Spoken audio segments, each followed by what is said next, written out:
welcome to Turn the Page, the official podcast of the Syosset Public Library.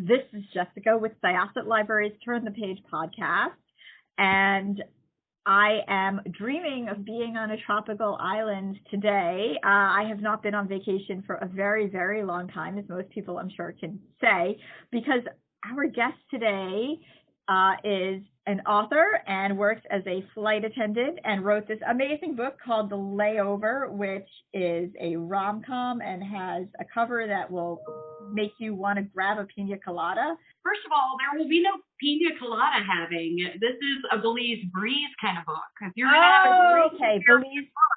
Yeah, Belize breeze. Okay, Belize breeze it is then. So The Layover, first of all, tell us about the plot of The Layover and just sort of how it came to be. Okay, so The Layover is about a flight attendant who grew up with very kind of wanderlusty parents and did not have a stable childhood. And she finds herself in this job from the time she's young because she wasn't able to go to college or anything. And but it was not her dream. Like, her dream was to be stable and have this very normal sedentary existence. So she meets and happens on the second page, so it's not a spoiler, but she is newly engaged to this man, Alexander, and it's kind of an agreement between them that now that this is committed, she's going to quit her job and they're going to have this nice normal life. And so this is her last trip she's ever going to work. She goes on a 3-day work trip, and it's supposed to be the end of everything, and she ends up having to work with this guy who she despises, and then there is a maintenance issue and they get stuck in Belize, and that's the story. It sounds like the perfect setup for a hate to love rom-com. I think everybody's ready to go on a vacation, but I'm curious. So you, like I mentioned before, you're a flight attendant. How did you become a flight attendant? How did you get into that career? Do you have any connections to Ava in that way?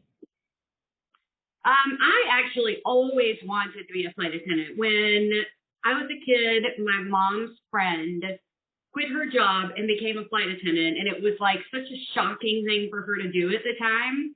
And it was just she was running away from her life. And I was like, I'm not even an adult yet, and I already want to run away from my life. So I love that. So I always wanted to be a flight attendant.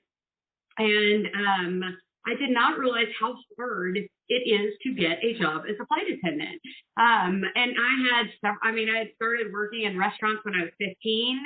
I spoke conversational Spanish and Arabic. I spent some time in Egypt and picked up a lot. So I put that on my application, probably beefed up my abilities a little bit in those languages.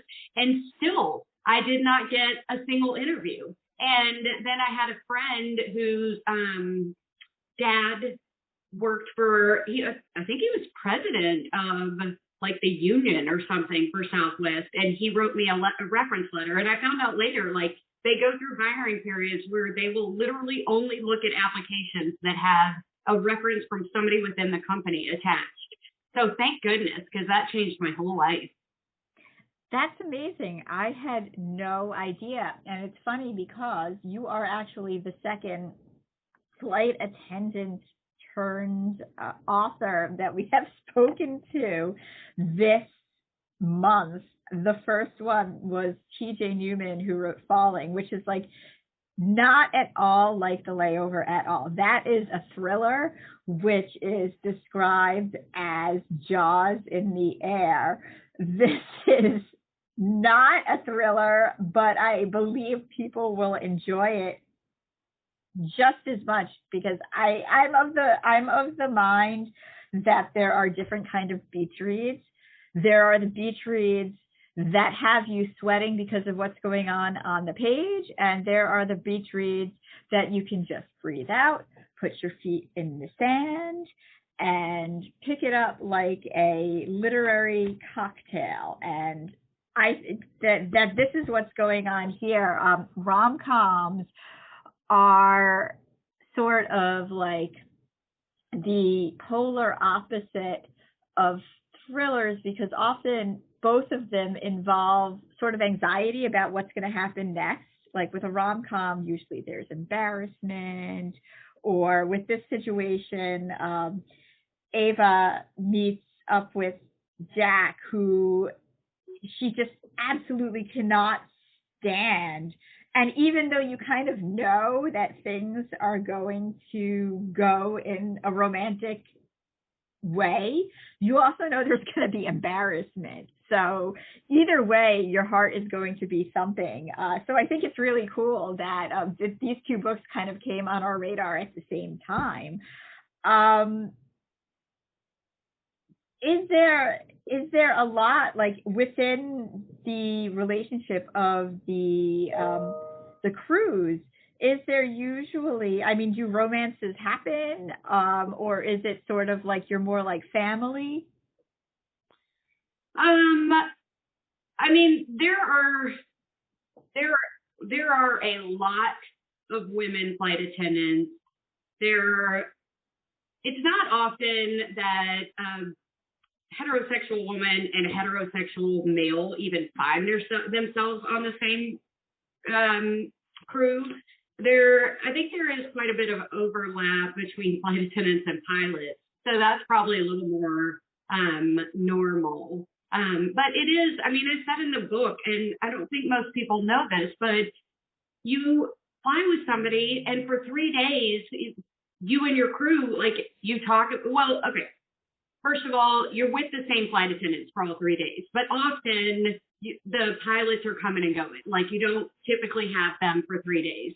And the flight attendants, like, you end up talking for 3 days solid, you share a million things, and then you don't see that person again for 10 years. And this person you've shared all your, like, deepest secrets with, you look at them and you are like, hey, you look familiar. Have we flown together before? So it's a very, very odd dynamic.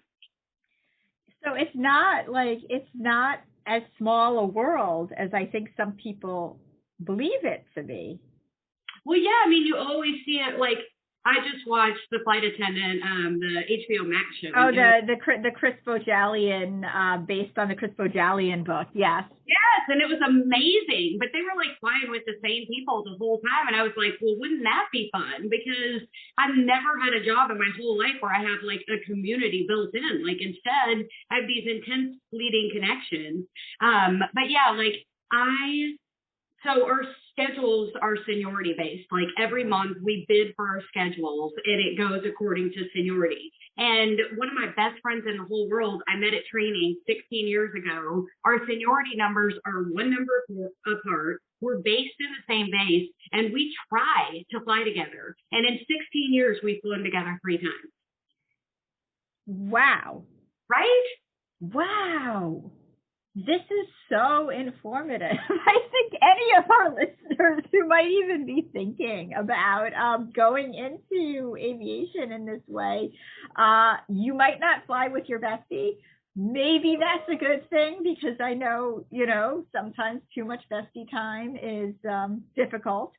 But 3 times, that's crazy. Mm-hmm. And it might be different. It might be different at smaller airlines. I work for a major airline, so there are a lot of us. But yeah, that's with active effort. We still only managed to fly together 3 times.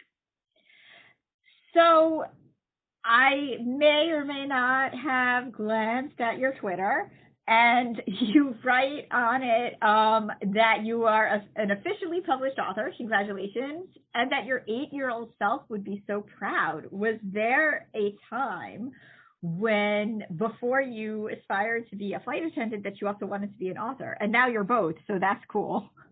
It is cool. I definitely, I don't know that I wanted to be an author. I thought I was an author. So I kind of already achieved that goal, but I didn't know that it wasn't published. But yeah, I very much would write stories in my notebooks and act like that was a book. And then I went through a journalism phase when I was very young, where I would like collect stories about people in the neighborhood and get them all down on the white sheet paper, and then I would print them, like I would photocopy them and staple them all together, and then I would sell them to our neighbors like it was a newspaper. Yeah, I had some friends, I think, and I tried this too, but I wasn't as committed as they were, who tried to sell their stories like the Babysitters Club. Like they had editions, and then they draw things on the back, like, if you want to join my club, like, talk to me at my parents' house, because this was the 80s and email addresses didn't exist. It's exciting to hear that now you've got your feet in both worlds. Did you write while you were flying? And have you ever had like a layover like the one in the book? Yes, I definitely wrote while I was flying. I mean, sometimes we'll do really long flights that won't be full, and we'll end up getting that back row. And I mean, you could sit down with a cocktail napkin and start jotting things down, But like in the book, I point out that there's a lot of standing time, like the doing the service, the interacting with customers. That's like entertaining and it goes quickly, but like silently taking off, silently landing, like being in the back for 10 minutes while you're thinking they're going to start boarding at any minute. You can't touch your phone. You can't read anything. You're just kind of there. Like that's when I do a lot of my strategizing and stuff. And then hotel rooms, like I do AM, so I start super early, and then I'm generally like settled into a hotel room by 2 p.m. So when I'm in my writing mode, like I'll write from 2 to 9 and I don't do anything else. There's kind of only so much.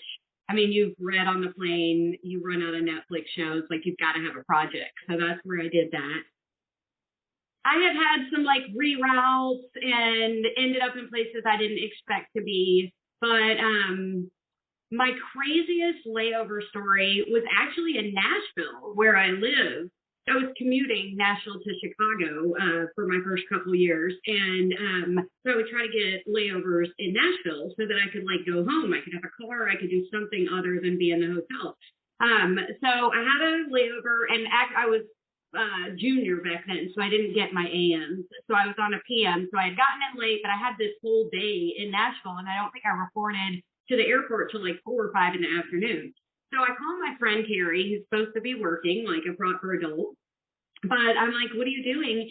And she says, okay, quick backstory. She had bought a new house and she had moved into it, but she had been unable to sell her old house. So I asked her what she's doing, and she's like, well, I went to check on the old house, and there was this like written sign on the door that said, please leave package by door. Just went out. We'll be back in 5 minutes. Wait, what? Yeah.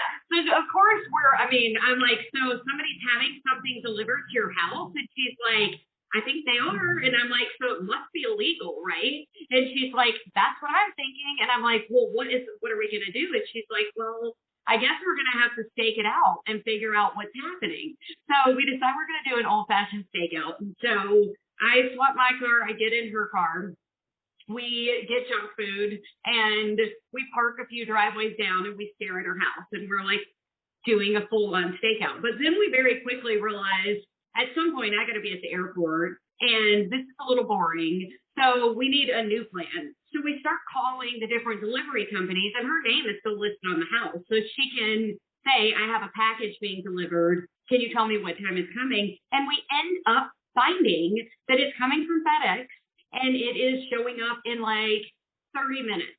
And we're like, okay, we have we can sit here for 30 minutes or we got 28 minutes to do something. So we go to the Kinko's and we get a FedEx box and we stuff it full of all the trash in the back of her car. And then we put it by the door. And we have this plan that when the delivery man drops off the new package, we're going to get that package, and then we're going to let them get the decoy package, whoever ordered it, and we're going to follow them to wherever they're going, and then we're going to like call the cops on them. I don't know. We hadn't thought that far. So we do it. It's all working well, except we see the FedEx van coming down the road, and behind it, there's a car slowly trailing it. And we're like, oh my gosh, they too know what time it's coming, and they are here. So how are we going to like swap the packages if they're here? So we decide, okay, we're just going to do it right in front of them, and at least we'll have their package. So she is supposed to go right in front of the house, and I'm going to run up and grab the package and then get back in her car. But she panics at the last minute and parks still 2 driveways away. So now I'm running. I run up, I throw my package on the door, I grab the new package, except our package is a normal like dress size box. The new package stretches from my chest to my toes. It is almost as long as my body. And I'm 5 foot tall. So I'm trying to run. It's banging against my knees. This other car is watching us.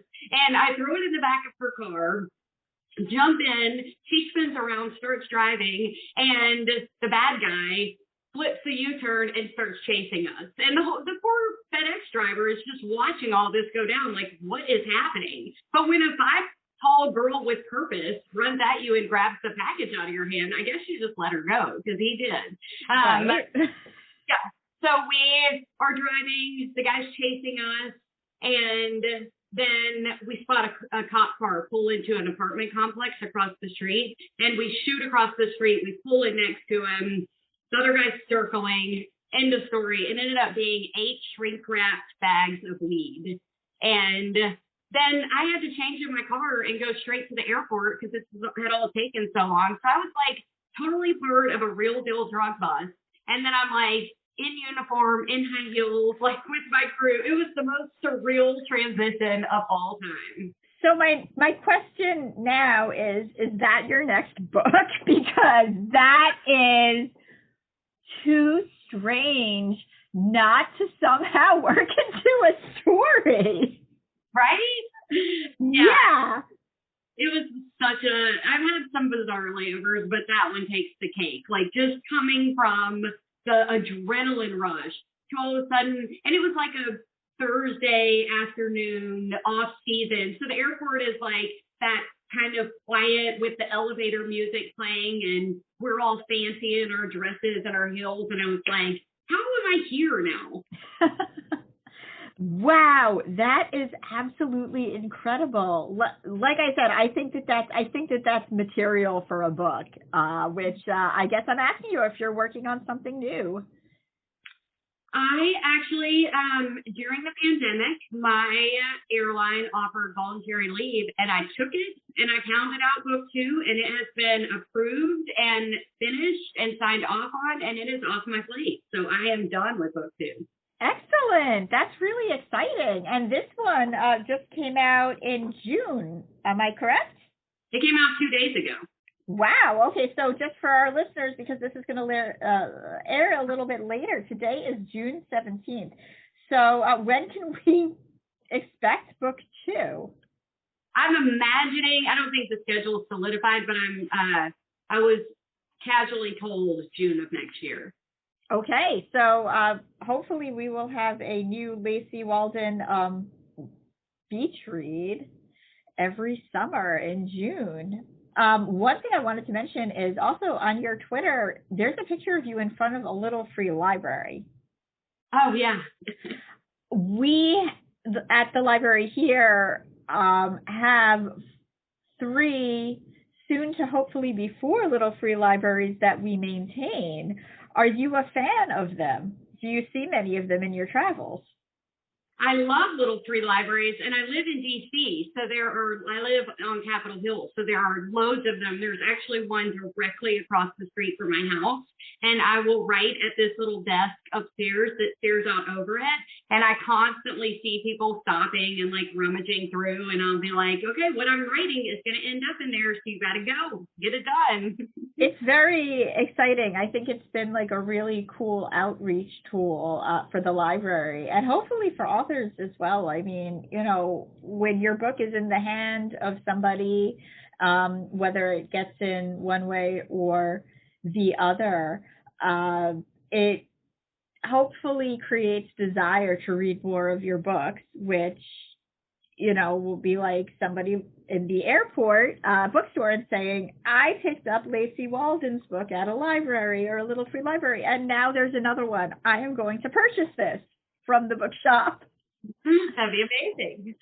So my last thing I wanted to ask you is, it says in your bio that you are a wannabe Winchester brother. So you're a Supernatural fan? It's so funny that you're all over Twitter, because I haven't done Twitter since like January. I just showed back up on it on Tuesday for launch day. So I forget all this stuff. But yes, when I set up Twitter last year, I'm always a big Supernatural fan, and I want to be brothers with them, and I want to hang out, and I want to like fight the bad guys, and then sometimes end up fighting the good guys too. Like, I like how they just kind of end up fighting everyone. It's very exciting to me. Would you ever yourself write in that genre, or is it more a consumable thing for you? Yeah, I don't think so. If I'm going to live in something all the time, I want it to be like really happy and bright and fun. So it's fine, like when I'm binging Supernatural and they're sad and stressed, like I can be there with them for a few hours. But writing, man, it's all you're immersed in it for the entirety of that book. Like, you're thinking about the characters when you're not writing, you're trying to figure out but you're like living in that world. So I kind of need that to be a bright and happy world. Before I got signed by my agent, I had written another book that was more women's fiction, and it was a lot more kind of serious, and I won't say literary because that sounds like it succeeded, but the goal was to be more literary. And I worked on that for like a year and a half. Like, I would finish it, I would send it out to people, I'd get feedback. And I worked on it until the feedback was coming back, like everybody loved it. And then it came time to submit it to agents. And I just realized, like, I'm so sick of living in this serious world. I can't possibly continue to talk about this for another however many years. You know, if best case scenario, it gets picked up, then I'm living in this world for that long. So all that work, I ended up trashing it. That's interesting. And that's kind of an interesting point. I guess, do you feel that, like, if a writer was to come out with something literary fiction, like you were saying, that they're forever pegged in that world? Like, if, like, let's say, like, then they wanted to shift gears, do you think it would be more difficult to break out of that? I mean, I'm new enough to the industry that I couldn't really answer that, but I didn't really even mean that, like they were trapped in that genre. I meant more like, okay, when you get signed by an agent, then you do revisions with the agent. Then the book gets bought. Then you do revisions with the editor. So you're still living in the world, is what you're saying. That makes a lot of sense. Yeah. It comes out and you're talking about it. And I mean, for some people, like, they're very deep anyway. So they're thinking about those deep things and they're talking about, I'm super shallow. Like, I just kind of want to watch a sitcom and like drink Cherry Coke Zero. Like, so I don't want to talk about serious stuff all the time. That makes a lot of sense. Well, thank you so much for chatting with us. Hopefully we'll be chatting about book 2 sometime next year. And how's the flying industry? Is it heating up again? Was it obviously it slowed down, but do you find that people are more comfortable flying now that the pandemic seems to be winding down? Everything is packed. All the flights are totally packed, and it's great because we need the business, but people are it's hot and people have to wear masks and they're super annoyed by the masks.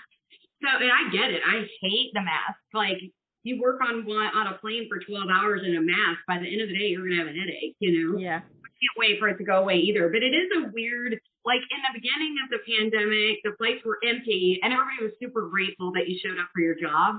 And now the flights are full and everybody's super annoyed at you, like for making sure, like, if we have to be like, I'm sorry, can you please put your mask over? Because they'll put it over their chin, but it's like the FAA. All the breathing parts are above the chin. Right. And the FAA is like doing checks and they can fine us if we're not saying the words. Like, right. So like I worked a trip last week and this woman, she was mad about it. She wanted to argue about it. And like everybody kept trying to kind of be like, hey, I'm sorry, we just need you to put the mask on. And so all the flight attendants said something. Then the captain came over and said something. Then the ops agent came over and said something. Then the ops agent takes her off to have a conversation about it. And then she comes back on and she's like, got it off and she's cursing like crazy and she's like, you can't make me do it now, and she's grabbing up her stuff and she leaves the plane. And so here we've had this massive delay just so she can leave the plane, just because she didn't want to wear the mask. And then we realized, oh, her husband is still on the plane. Like, he didn't go with her.